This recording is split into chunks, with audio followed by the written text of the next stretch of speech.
What happens when you do that? When you think about the Buddha, when you get more understanding of who he was as a human being, it's as if you get closer to the Dhamma in many ways. It's like everything, when you come to understand something more profoundly, you come closer to it. It's like touches your heart more deeply when you have that understanding.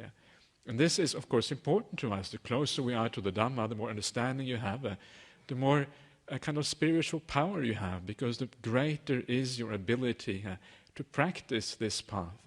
And we need all the support we can get for practicing this path. It's not always easy. It's not easy even to do simple things like being virtuous and being kind all the time. So we need all the support that we can get. And the Buddha said in, again, the Suttas, in his discourses, he said that the person who sees the Buddha also sees the Dhamma. In other words, the Dhamma is the teachings. The person who sees the Dhamma sees the Buddha.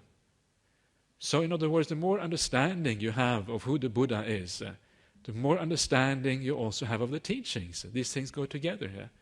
And the reason for that is because the Buddha is essentially the embodiment of the Dhamma. The way the Buddha acts in the world, the way he is, the way he behaves, you can actually see the Dhamma coming alive by just watching the Buddha, understanding him. He is nothing else apart from the embodiment of the Dhamma. His entire mind, his whole life is dedicated to the Dhamma. The way he thinks, the way he acts, the way he speaks comes about because of the Dhamma.